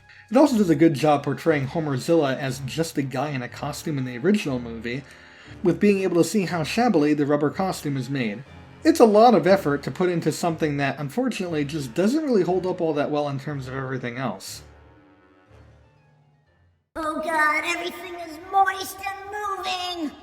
Okay, I could make the same joke here that I made for Twilight and Avatar, but honestly, despite being a well-received movie, Chronicle never really took off as much as those other 2 films, so I'm just gonna restrain myself from making that joke. The segment starts out with Bart, Milhouse, and Lisa going on a hike through the woods, and Lisa documenting their attempts at owl hunting with her video camera, when Bart accidentally pushes Milhouse in a large hole. After some convincing, Bart and Lisa jump in after him, and they're surrounded by radioactive ooze. Before they have a chance to escape, the radiation explodes and the footage cuts out. Lisa and Milhouse gain the power of telepathy, which lets them levitate and do basically anything they want to, but since it requires a strong-willed mind, Bart is unable to channel his powers. Lisa and Milhouse decide to keep their powers a secret, but they do a pretty lousy job at it, with Lisa cheating to get an A in gym and sending Bart to detention, and Milhouse getting revenge on a bully by flying him into a volcano. Lisa is eventually caught by Homer, but before anything plays out, there is a large rumbling outside, and the cameras cut to the family watching Milhouse abuse his power by playing whack-a-mole with the bullies and forcing his parents back together by actually making them one person. Milhouse becomes more and more out of control, making statues of himself, until an unknown entity zaps both him and the statues, taking away his powers. Bart thinks Lisa did it, but it turns out that it was actually Maggie, who got her powers thanks to a celebrity guest cameo by Inanimate Carbon Rod. We then get a montage of Maggie using her powers for good, even turning Homerzilla from the last segment into Barney. Okay, but this is creepier, please change him back. It ends with a shot of Kang and Kodos, with Kang complaining that they only got a cameo once again. Don't complain or they'll put us in 4x3. Oh, they're doing it now! Just because it looks like Season 4 doesn't make it Season 4. Oh, trust me, I know by now. I really do. Like with the last segment, I feel a bit conflicted on this. Although, this one's flaws shine through a lot more. At least they're trying to take inspiration from horror movies, but that's kind of where my praise ends for this segment. There's a lot of bait and switch moments in terms of how the plot's handled. We never really get any more build-up or conclusion to Bart's lack of powers or Homer finding out Lisa has powers, which kind of just feels like they were thrown into the segment to pad out for time. Also, like on Normal Activity, this is supposed to give the illusion of being shot in a found footage style. However, where Unnormal Activity succeeded in pulling off this effect, the segment kind of dropped the ball hard after Lisa and Milhouse first received their powers. It gets less and less easy to believe that certain shots are happening from the perspective of the handheld camera, but apparently everything that we see is supposed to be from that perspective, given the subtle bouncy movement of the camera. It feels like they kind of forgot at moments that that's what they were supposed to be parodying, and it really doesn't work in the segment's favor at all. Why do we keep re-electing this guy? What would happen if the plot of The Hunger Games took place in the world of Mad Max Fury Road? Well, yeah, that's basically this segment. I know I said I wasn't going to do this anymore, but honestly, I don't even have to go into too much detail with the plot synopsis for the first 2/3 of the segment, because it's literally just The Hunger Games with Lisa as Katniss and Homer as the drunk guy from The Hunger Games, whose name I can't be bothered to remember. Oh, and also Burns is the big baddie in charge, keeping all the water for himself, which is kind of where the Fury Road inspiration comes into play. I'll just cut to the last third to save you all some time. Lisa convinces the town of Springfield to rise up against Mr. Burns to get their water back, so everyone heads over to the reservoir in the Mad Max Fury Road inspired cars, and they all blow up the reservoir, freeing the water. Unfortunately, the soil absorbs the water, and once again they're doomed. All of a sudden, however, it starts to rain, meaning that they're saved once again.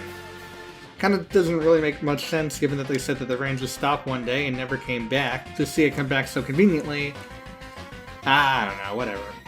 Turns out, though, it's too much rain and the world floods before freezing over for a new ice age.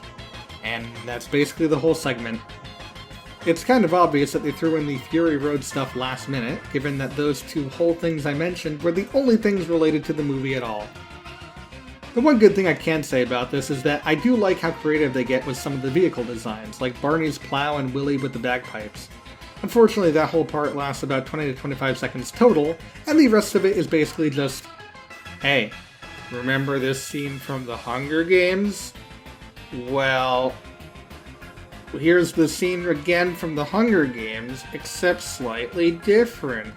Okay, so like, remember Peeta and Gale from The Hunger Games? Well, in this version, it's PETA spelled out like the bread, and PETA spelled out like the animal rights group. Lisa fawns over both for like 2 seconds before Homerish comes and kills them. I'm sorry, what was the joke here? Now, despite all the crap I gave this segment, I still think it's slightly better than In the Navi. But only slightly. Who'd have thought a funeral for a couple of kids would be such a downer? This segment starts out with Lisa and Janie playing hide-and-seek in their backyard. All of a sudden, the lawnmower turns on and chops Janie to pieces. At Janie's funeral, Lisa is grief-stricken over the loss of her best friend, until Sherry and Terry offer to be her new best friends. Lisa, delighted by this, agrees, and they all live happily ever after. Sherry and Terry are then buried right next to Janie, and Lisa goes to a grief counselor who says that she'll always be there to listen to Lisa and to consider her as Lisa's best friend. Lisa is approached by Chief Wiggum as the prime suspect of the murder of all 4 victims. After searching her room, the police find sparkle nail polish, the same nail polish that was traced at each of these scenes of crime. Lisa argues that she hasn't worn that nail polish since she last saw Rachel, her imaginary friend that she spent all her time with until she outgrew her. The police decide to let Lisa go for now, but they warn her that they're keeping a close eye on her. The next day, Lisa enters a school bus and everyone is afraid to be near her, except Milhouse. All of a sudden, Rachel appears before Lisa and uses the saran wrap from Milhouse's sandwich to choke out Milhouse, revealing that it was actually Rachel killing all of Lisa's past best friends. When the bus arrives at school, Lisa is arrested for the murder of Milhouse. In jail, Rachel appears again, only for Lisa to make a remark about how she's glad she listened to her mother and outgrew Rachel. Rachel takes this as a means to kill Marge before her and Lisa can become friends again, so she rushes off to kill Marge, leaving Lisa trapped. Luckily for Lisa, Bart just happened to be delivering some drugs to some inmates, and he helps her escape. They get home just in time to stop Rachel from killing Marge with an iron. That's when Homer comes out of nowhere and mentions that he can indeed see Rachel because he is incredibly drunk, and decides to have his childhood imaginary friend, Sergeant Sausage, fight Rachel. The sergeant tries to convince Rachel of her thankless duties as an imaginary friend, but Rachel ignores him and quickly disposes of him in the microwave. She goes back to try to kill Marge, but Lisa is able to thwart her by turning Rachel into a mother. I'm failing to see the correlation between how that is able to stop her, but apparently it works and she fades from existence. It ends with Homer eating the remains of his imaginary friend. I'm glad that this segment seems to have been a completely original take, at least to my knowledge, but there's a lot of conflicting plot holes that don't really add up, with the biggest one being that while it's easy to go along with the idea that Lisa could be blamed for Janie and the grief counselor's death, it's kind of unrealistic to then go along with the idea that she also killed Sherry, Terry, and Milhouse, given that there were so many witnesses there to actually witness those deaths. All in all, a pretty solid idea that was executed poorly thanks to some questionable writing. Let me introduce you to Q. There it is, a pool cue. That's your weapon. The segment starts with Bart running away from Jimbo, Kearney, and Dolph. He ends up in the stockroom at Moe's Tavern where the three have him cornered until Moe comes out of nowhere and locks them all in. Moe then proceeds to kill the three bullies quickly with a variety of bar-related accessories. Moe tells Bart to follow him, and he opens up a secret hatch underneath the pool table where it is revealed that Moe is actually a part of a secret service of agents, and that all the bar patrons are actually spies in disguise. Turns out in this segment, Homer died while out on a mission, and the agency wants Bart to take his place. All of a sudden, they get a call from the head honcho who mentions that a terrorist organization just purchased the world's supply of beer and is holding a free concert that night. Okay, yeah, it's definitely Homer. It's gotta be Homer. As soon as you say the terrorist organization purchased the beer, I mean, it's kind of obvious. The name of the organization is, it's Homer. It's Homer backwards. Moe, Bart, and the rest of the spies attend the concert and go backstage where they confront Homer. Homer reveals his plan of flooding the entire world with lava and then partying afterwards, which is why he purchased all the beer.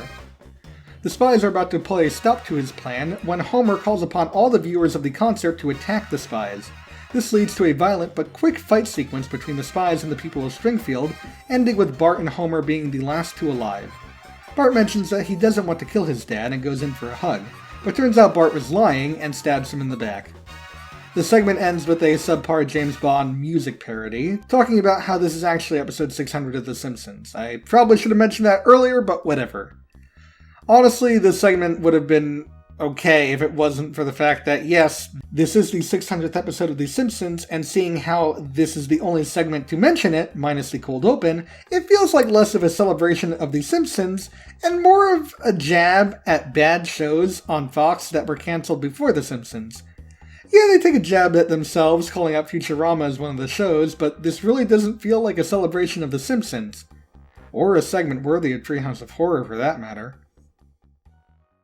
Sweet dreams, Maggie. Don't let the Beelzebubs bite. The segment starts with Homer ordering a statue of the demon Pazuzu, thinking that it was pizza. He decides that they're going to send the statue back the next day, since that night they're hosting a cocktail party, and they leave the statue in Maggie's room. Homer attempts to leave, but locks eyes with the statue and ends up getting possessed by the demon. Homer takes the opportunity to put the statue in Maggie's crib after singing her a creepy lullaby. Things seem to be going well at the cocktail party until Maggie comes down the stairs, now fully possessed by Pazuzu. She then proceeds to lock everyone in the house and then kills Helen Lovejoy and Dr. Hibbert. Ned suggests that the Reverend performs an exorcism, but since he doesn't know how, Ned attempts one himself. He ties Maggie to her crib using Bible string, which seems to have restrained her. Maggie kills him by knocking him out and choking him out with a toy car. Homer and Marge then call an actual exorcist, who comes to the house and succeeds in getting Pazuzu to exit Maggie's body. However, while Pazuzu is out of her body, the presence of Pazuzu is still in the room, possessing Bart. Things take a bad turn for Pazuzu when he can't exit Bart's body and is overwhelmed by how dark Bart's soul truly is. I was pretty shocked to learn that this is the first time The Simpsons has ever dedicated a segment entirely for the exorcist, and wouldn't you know it, it's actually pretty good. The possessed demon baby is a little overplayed, mind you, but other than that, it's a fun mixture of horror and comedy that gets you in the right mood for Halloween. Well, at least it'll get me out of jury duty. Go! A secret door? We don't have smoke alarms, but we have this? After feeling neglected by her family, Lisa enters a secret door in her room, found by Snowball II, who not only accompanies her, but also reveals that he can talk. On the other side of the door, Lisa enters a new 3D world where she sees her family. At first, things seem normal until she sees their button eyes. Even though Lisa's creeped out at first, the hospitality of the other family eventually grows on her, especially that of Button Marge, who makes her vegetarian breakfast and offers to jam out with her and the rest of the family. Lisa finally feels like she has a family that she can belong to, but before she can fully embrace that family, they need to sew buttons over Lisa's eyes. Lisa, freaked out by the idea, runs back through the doorway to her world, only to be greeted by Homer, who killed a snake with her saxophone. Buttons, please.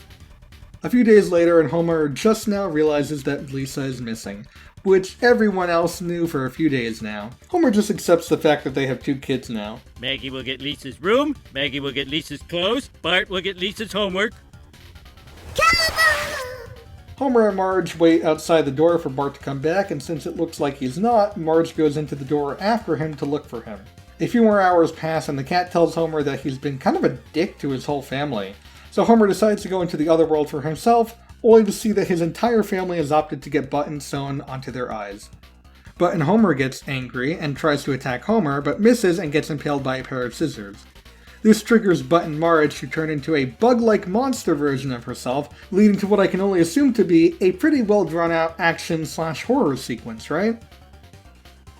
Oh, they all go back to the real world together and everything just works out for Homer? That's definitely one way to end your story.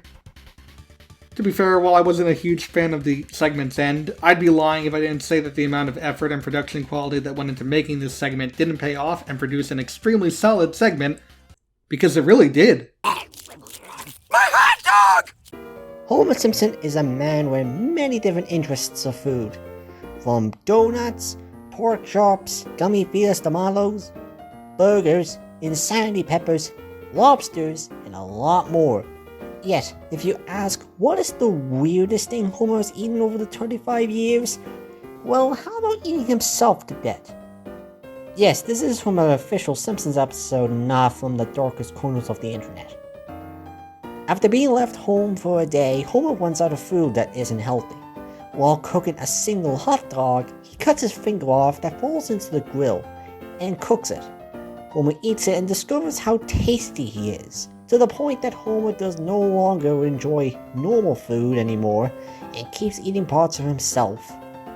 So with the idea of Homer eating himself, of course, this is going to be gory, right? Like filled with blood, like how Family Guy would do it. Actually, no it isn't. Okay, maybe it's a bit unpleasant to look at, especially if you're not into the whole self-camelation aspect, but there's very little blood in this segment. I guess there's a reason why they brought back the warning before the segment began, like the older Treehouse Horrors episodes used to do, but with Lisa doing it instead of Marge. Speaking about Marge, the story changes, however, when Marge discovers about Homer eating himself, and thinks this is the worst thing he has ever done. I don't know about that one, Marge. Framing you for a DUI in Co-Independence Day is maybe a lot worse than eating himself, but how can I tell? I never had a DUI or ate a part of myself. Well, not at least in a while anyway. Yeah, my arm still hurts. So anyway, Marge decides to leave Homer after this, and suddenly Mario Potato appears and cooks the rest of Homer's body to make restaurants all over town, and leaves Marge and the kids a successful business, while also killing Barney, Comic Book Guy, and a horse to make enough meat for Homer.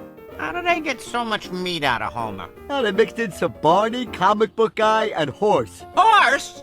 Jokes-wise, it's a bit weak here, with the best line near the end, when Lenny is shocked to discover that horse was used for the meat, and Homer talking to Jesus about eating a part of his body.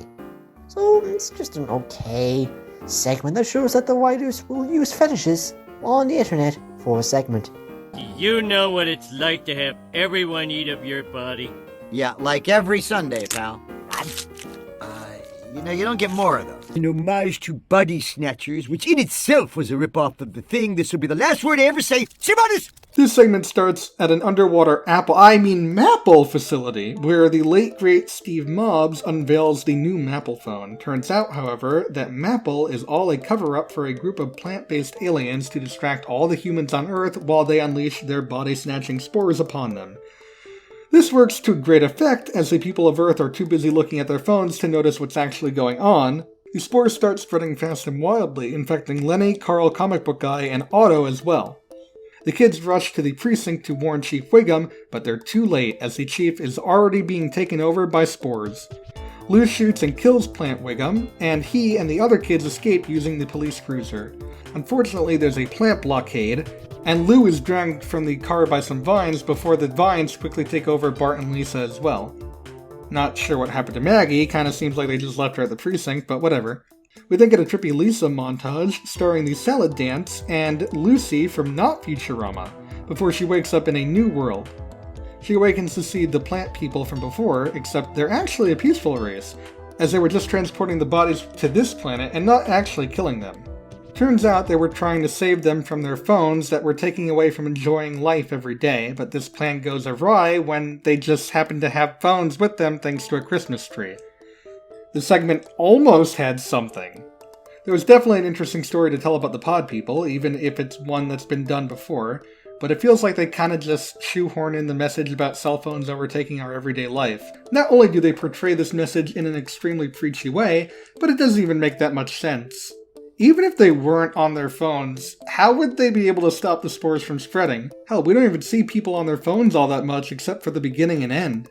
I've said this before, but if you have a message you want to tell, make sure that the story surrounding the message works first. Who are you calling crazy?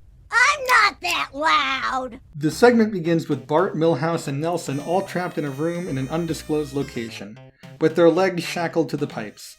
All they remember was that they were having a sleepover at Milhouse's when someone left them a box of Sunny D. Upon drinking it, the trio passed out, and now they're here. The door opens, and it turns out to be Lisa, the one who drugged them and trapped them here in the first place. Except it's not Lisa, it's actually Penelope, one of several personalities that Lisa has in this episode.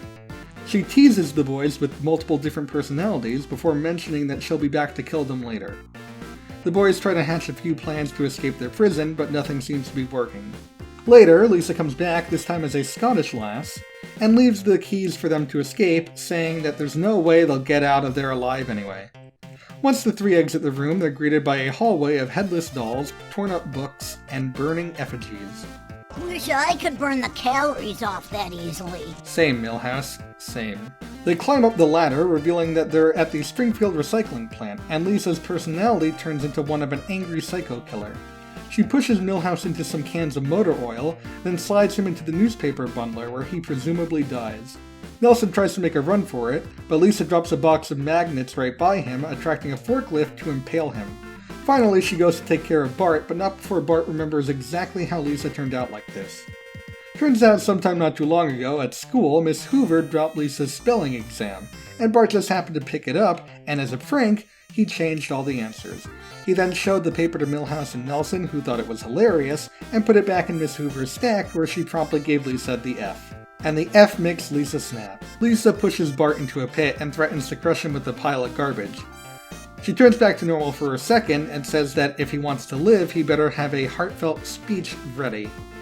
Bart performs said speech, and it's so moving that Lisa turns back to normal permanently. Oh, also, Milhouse is alive, but now he's like a walking, talking newspaper bundle.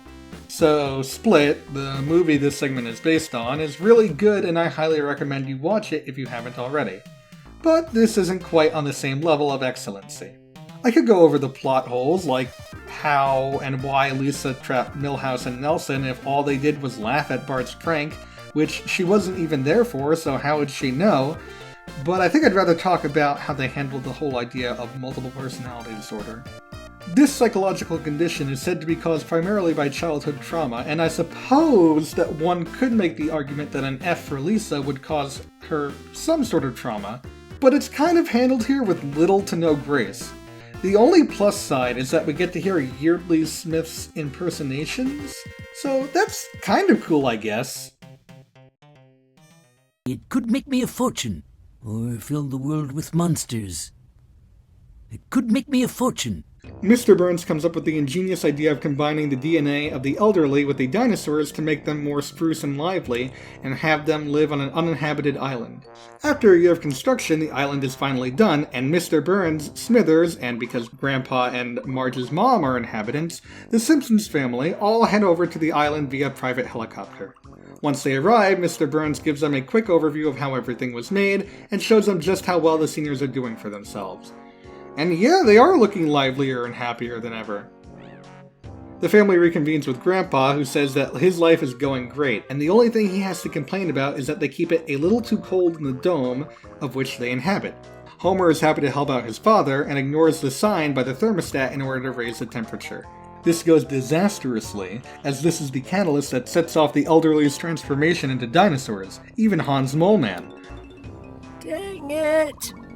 The dinosaurs break out of the dome and start killing the guests. The Simpsons are able to escape in one of those portable ball things from Jurassic World, you know the ones. But then they get stuck in a pit. Grandpa comes across the family and is about to eat them, until Lisa decides to test out a theory.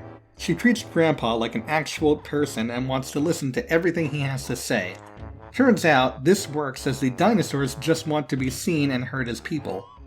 In all the commotion, Burns tries to escape before being eaten by Old Jewish Dinosaur. The segment ends with the Simpsons leaving the island, with Agnes the pterodactyl flying their helicopter from underneath. Honestly, this was a really refreshing segment. It definitely falls more on the comedy side than the horror side, but for the first time in a while, the jokes are pretty solid.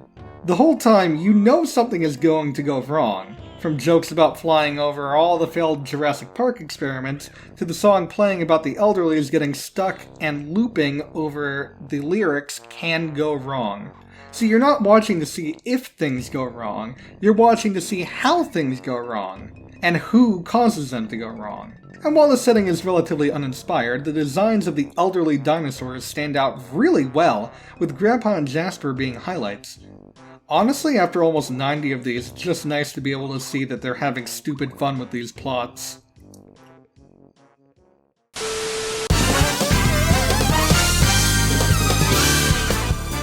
Okay, we're in the home stretch now.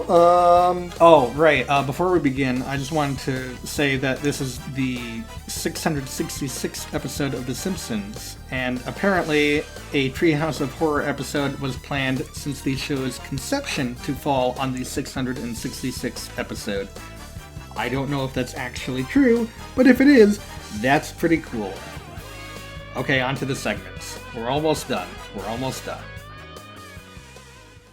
Dang! I never get to finish my Safely song. Everyone's seen Stranger Things at this point, right? I don't need to go into much detail or put a spoiler warning here, right? We cool? Okay, I'm just going to assume that everyone on Earth is nodding simultaneously right now, and just keep going. So we begin with the Simpsons household in the 80s, with Bart, Milhouse, Nelson, and Martin playing some E.T. on the Atari, aka the best game of all time. It's getting late, so the boys head home. Martin and Nelson head in one direction, and Milhouse heads in the other. While biking home, Milhouse is attacked and kidnapped by an unseen monster of the night. The next morning, the police, Marge, and the other boys investigate the crime scene, indicating where the body, Inhaler, and Pea-Stain were last seen. Oh, also, Luann and Kirk both play the role of Winona Ryder, but they literally serve no purpose whatsoever in this entire segment. Lisa gets a mysterious call from a stranger who turns out to be Milhouse, calling to see if Lisa likes him, only to hang up once he hears the unfortunate truth. After she hangs up, Lisa confronts Bart and Nelson at the arcade and tells them that she just talked to Milhouse and that he's in another dimension. All three of them head over to Frank's lab, where he has a sense deprivation tank set up, which is the only way to get to the other dimension. Seeing as how it requires a very powerful mind to operate, Lisa volunteers. Oh, yeah, she shaved her head because 11, I think. She finds Milhouse restrained and frees him, even though he really could have escaped the whole time, but just wanted to know that someone was coming for him. Once again, I feel that, Milhouse. Suddenly, a cluster of demigorgons approaches, so a demigorgon rips off Milhouse's leg. They make their way to this dimension's version of Springfield, where they get themselves trapped on a broken-down school bus and surrounded by demigorgons. However, they're burned alive by Homer in a hazmat suit. See, Mr. Burns accidentally opened a portal to release a lot of the monsters, and it's Homer's job to dispose of the monsters. Unfortunately, there's no way back to their dimension, and they're kinda stuck here forever. The segment ends with the Simpsons family adjusting to their life in the other dimension when a Flanders Demogorgon comes into their house, which Homer violently torches. I mean, it's Stranger Things, alright. I don't know. It just kind of feels like they shoved a bunch of Stranger Things references into about 6 minutes and called it a day. To be fair, it's kind of hard to fit a whole season's worth of a TV show within that time frame, but they didn't handle it all that well here. So much time is allotted to drilling in the fact that they're parodying Stranger Things that there isn't really enough time to come up with a coherent story, and the ending especially suffers from this. This is a prime example that just because something is extremely popular doesn't mean that it'll transfer well into a 6-ish minute segment. I mean, you'd think they learned that by now. Dear God, I sure have. Heaven doesn't look like I expected. Yeah, God sold out to Google. Homer and his friends are attending a football game when Homer chokes on a hot dog and dies. He then gets sent up to Heaven, where he's informed that Heaven was recently just bought out by Google, and that's why everything looks like a startup company. Turns out, however, there was an error and Homer isn't supposed to be in Heaven yet. Too bad Homer can't go back down to his body since it's all bloated and decayed, so he's offered another solution, where he can take over the body of someone else that's going to die that day, and he decides upon a football player. Once he's sent back, he goes back home and tries to convince Marge that he's actually Homer in the football player's body. I know something about you that no one else knows. What's that? I forget. It's you! At first, Marge is a little kerfuffled about sleeping with another man's body, but gets over it once she feels Homer's new abs, and they commence making out. The next morning, Marge awakens to see that Homer has already ruined that body by becoming fat and bald in one night, and she wants a new body. Homer decides to go with the body of Superintendent Chalmers. After forcing Skinner to give Bart all A's and to give himself a purple nurple, Homer begins to cherish his life as a public school administrator. Now to open my paycheck and see what I make. Done? Next. We cut to what I'm assuming is a few days later, as Marge just wants Homer, who is now in the body of Mr. Teeny, to find a body and stick with it. Homer finally makes a decision of whose body he wants to stick with, and the segment ends revealing that Homer chose Moe's body. And somehow Moe entered Maggie's body, which implies that Maggie somehow died, and that's just a whole other can of worms right now. I just don't want to open that. We're almost there. We're almost done. This is on the same level of Geriatric Park in that it's stupid fun, and I really enjoyed it. Admittedly, though, it's kind of worse than Geriatric Park. The first half really does drag on with a lot of millennial and political humor that doesn't really stick, but it picks up a lot in the second half. It's fun to see Homer and the others reacting to these different character swaps, and I kind of wish we got more time dedicated to it. But those are my only two complaints in an all-around pretty good segment. My sister says you just want to eat me, or for a green card, or a human zoo. 2 of those are ridiculous. So after getting fired from the DMV, Selma gets a job at the power plant as a janitor, and she decides to sneak away to a deserted wing for a quick smoke when she runs into Kang. Instantly, the two hit it off and start seeing each other in private for make-out sessions, and it's really really gross. During one of the sessions, Mr. Burns and Smithers come into the wing, so Selma hides. She overhears Burns saying that they'll be dissecting Kang later on that night, so Selma has to come up with a plan to save him, which leads to the only funny joke in this entire segment. How'd you like me to go to a distant galaxy and never return? Are you right? Homer and Selma hide Kang in a radioactive barrel and make their way out of the building to meet Barney in a van. They almost make it before they're stopped by Mr. Burns and Smithers. Before they can do anything, however, Kang kills Smithers and knocks out Burns. They hurry onto the van where they're now being chased by Burns and the army. They make it to the top of the mountain and reconvene with Kodos, but the army is right on their back and Selma is fatally shot. This looks like the end for our heroes. Until Kang kind of just pulls out the Infinity Gauntlet out of nowhere and turns the entire army into ashes. Is this actually what happens? Really? That's what happens. Really. Oh my god. Kang is able to heal Selma's wound with his tentacles and reveals to Selma that he's pregnant. Before they leave, Patty catches up with them and begs Selma not to leave her. She quickly changes her mind, however, when she locks eyes with Kodos and hits it off with him. Anyway, the segment ends with the two couples having a honeymoon on the honeymoon planet. The joke is that it's really hot, so they complained that they didn't come during the cold season, but it turns out that it actually is the cold season. Wow! What a shocking turn of events! Okay, I want to be done now. Grandpa, where's your scrotum? I think it's in my other pants. Okay, so much like Coralisa, this segment is done in a different art style to parody the Pixar style. In this segment, Bart is tasked by his mother to pack all his old toys away for charity.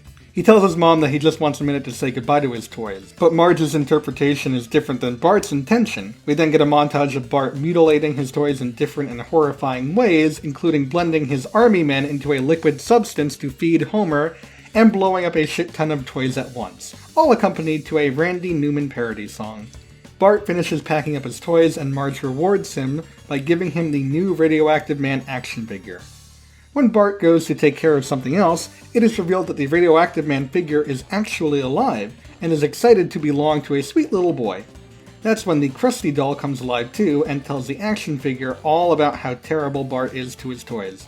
It then cuts to Bart playing with his Krusty doll and Radioactive Man action figure, when he puts the action figure in the microwave and turns it on. He then gets called away by Homer being Homer, and the action figure explodes, causing the microwave to break.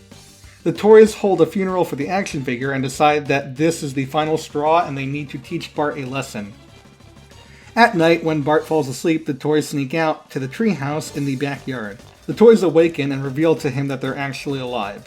I would have never treated you bad if I'd known you had feelings. You treat me bad and you know I have feelings. Damn, even in the Pixar world, Milhouse cannot get a W. They restrain Bart, and Malibu Stacy proceeds to kill Bart and proceeds with some sort of mysterious operation. Lisa goes out to the backyard sometime later to check on Bart, who's just sitting there, absolutely motionless and lifeless. I'm Bart Simpson. Let's watch what you want to watch. It then cuts to the family at Dr. Hibbert's office. He explains that Bart's basically been turned into a pull-string, life-size animatronic. Hey, it's a callback to the beginning of the video. Those were better times. They really were. No, but Bart, yeah, he's dead. It ends on a montage to another Randy Newman-esque song, with the toys torturing the now corpse of Bart. Out of all the segments in this episode, this was the one that was advertised the most out of the three, so I had some pretty high expectations. I'm glad to report that it exceeded all of those expectations. It remains constantly entertaining throughout, and the plot stays in motion the whole time, taking little to no breaks. And the ending is surprisingly really dark, like, super dark, which means, that means I love it. Like, it's one thing to kill Bart, he's died a lot, so it's nothing new. However, to then turn his corpse into a pull-string toy, it's kind of just eerily creepy. This might just be one of the creepiest and darkest endings to a segment since the single-digit Treehouse of Horrors. I'm feeling something I haven't felt in a while. I'm feeling excited for the next two segments. Well, let's see how it goes. Well, you kids did say trick or treat, so it's totally legal. Homer is late to getting the candy home to Marge for Halloween. Unfortunately, Homer ate all the candy already. Homer begins to panic to find some candy after the vending machine is out. He eventually ends up in a room with a mysterious machine. He uses his brilliant power of deduction to assume that the machine has candy and tries to force a quarter into the USB slot, causing the machine to backfire and zap Homer, knocking him unconscious. When he wakes up, he's surrounded by 5 Homers from different dimensions. Homer Barbera, Princess Homer, 8-Bit Homer, Anime Homer, and Homer Noir. The 6 Homers begin to cause chaos around town, so Marge decides the best option is to bring the Homers to their house, and she lures them all there with a can of beer. After sitting down for breakfast, Homer's body begins to shift into different forms of Homer. Lisa tells him that he needs to go back to the power plant to recreate that burst that brought the other Homers there in the first place, or else he'll just keep dying over and over again. They hurry back to the power plant, where they try to recreate the blast, when all of a sudden they're ambushed by Mr. Burns, holding them at gunpoint. At first the Homers aren't threatened by Burns, since they outnumber him. However, the tables turn when both Burns and Smithers have their own other-dimensional selves that come out of the portal, and it's an all-out battle that ensues between the Homers and the Burnses, with the latter becoming victorious.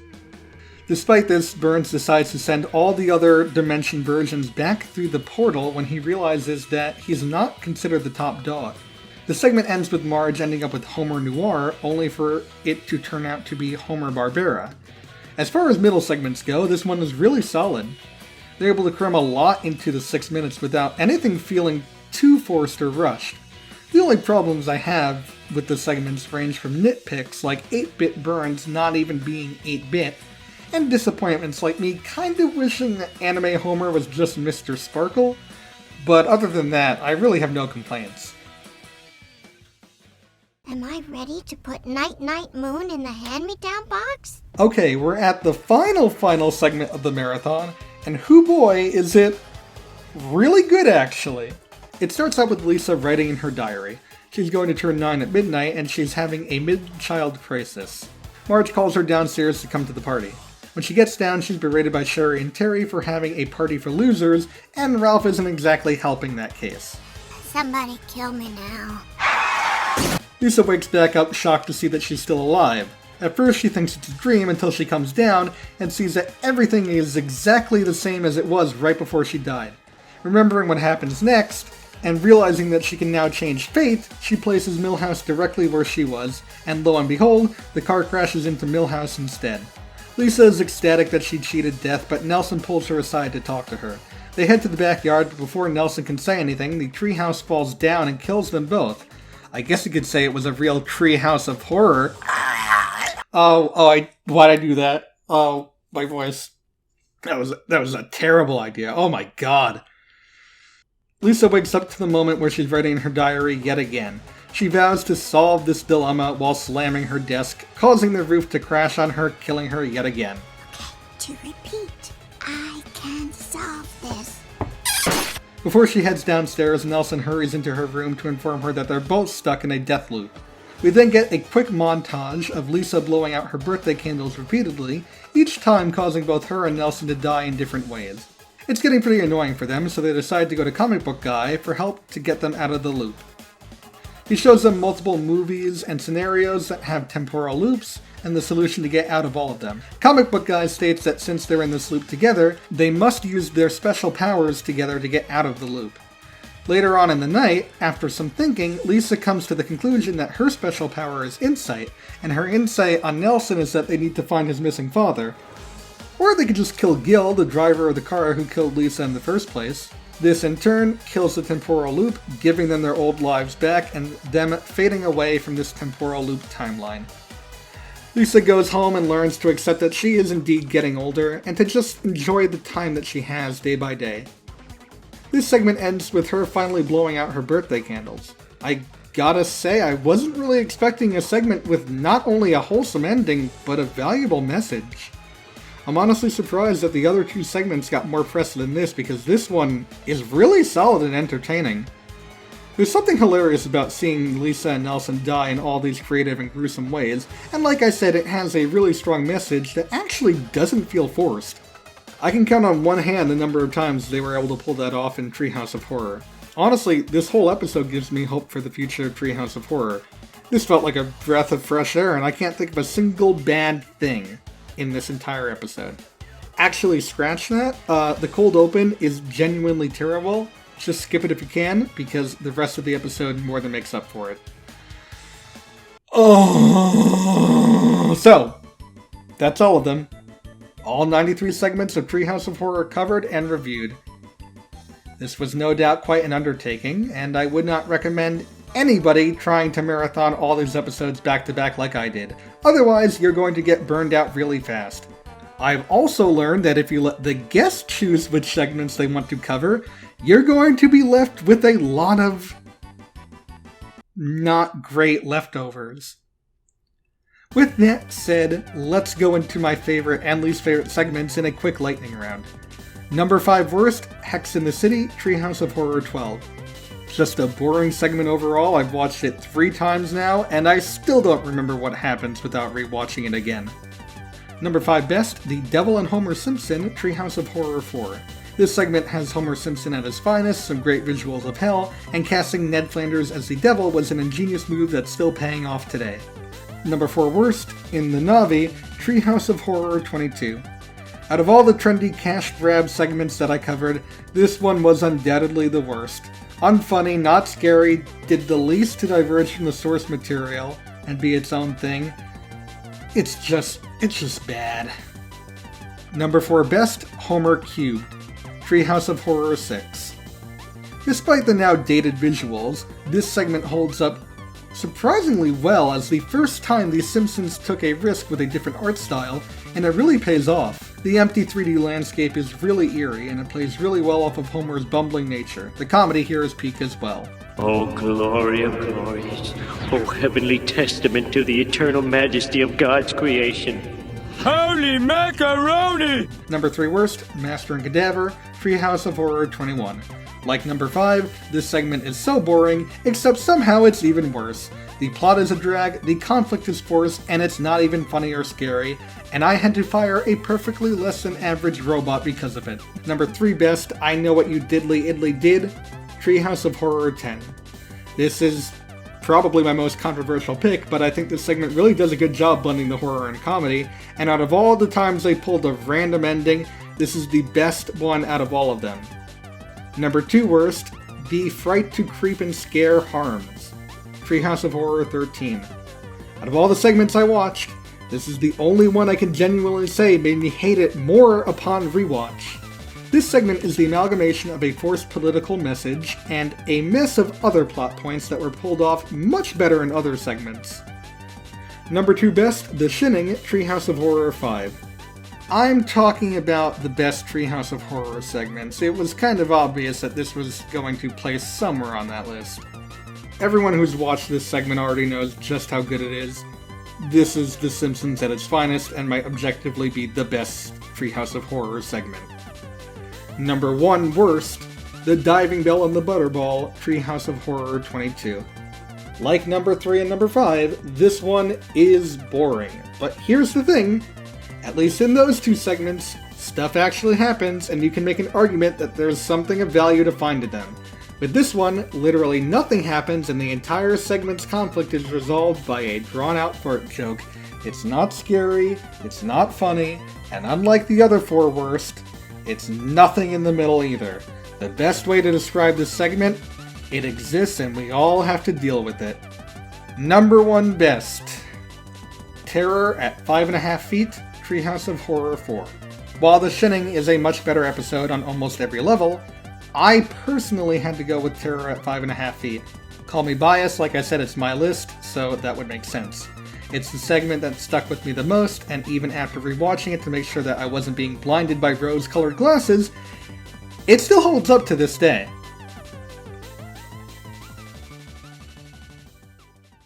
So now that we've gone over every single segment, everyone, here's my overall thoughts on Treehouse of Horror and its feature. What started as an episode about kids telling 3 scary stories in a treehouse has escalated into one of the most recognizable events that The Simpsons is tied to. It easily contains some of the most memorable moments that the show has to offer, and has actually done a really good job introducing a lot of people to horror-themed media, including movies, books, episodes of The Twilight Zone, radio shows, and much, much more. As the years went on, Treehouse of Horror started to change and adapt. Less and less time was focused on the wraparounds surrounding these segments until they were just dropped completely. They also started to shift away from horror and more towards sci-fi as early as Treehouse of Horror 2, although horror was still the main draw. These were small changes, but ones that I'd argue would work in favor of the show, as it gave the episodes more time to focus on the stories and more source material to grab from. However, as all Simpsons fans know, there was a shift in quality in the show. No one can really triangulate when this dip in quality started. Treehouse of Horror still remained relatively consistent in quality. I'd argue that the shift didn't really affect Treehouse of Horror until maybe Treehouse of Horror 13. It should also be noted that after Treehouse of Horror 13, there was a massive shift in how Treehouse of Horror segments were handled. For the first 13 specials, there were different writers working on each segment, so the ideas felt more separated and unique from one another, and able to stand on their own. I don't know the details as to why, but from Treehouse of Horror 14 up until the present, only one writer worked on all the segments for a given special. Even though the segments still remained different, the unique nature between each segment felt like it was starting to fade, and it kind of all started to blend together. This can easily be seen in the end of a good amount of modern-day Treehouse of Horror segments, where they bring all the characters together from the different segments to say a goodbye message of sorts. Now keep in mind this is all speculation, of course, I'm not saying any of this is 100% true, but there is one more thing that I noticed. In terms of when shows parody or reference other entities, it is important to emulate what made those sources good in the first place. But it's equally important that the final product is something that can be enjoyed by everyone, and not just those who know the source material. Actually, you can make the argument that that's even more important, because then the final product is something that seems like it's completely different from a show that you, as a fan, have come to know and love. In the beginning, it felt like the Simpsons writers knew that this balance was extremely important, as you can enjoy many of the segments without having to know much or even any of the source material for that matter. However, as time went on, this definitely started to shift. Want proof?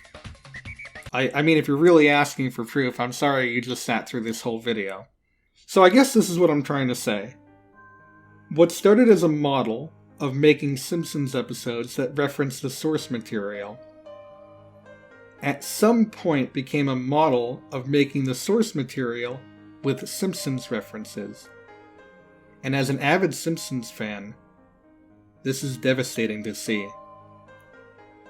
However, the one thing that I will say is that even with the decline in quality over the years, the Treehouse of Horror specials continue to be some of the best offerings that Simpsons has to offer, and given how things went in this most recent Treehouse of Horror, I'm confident that this trend will continue for a very long time.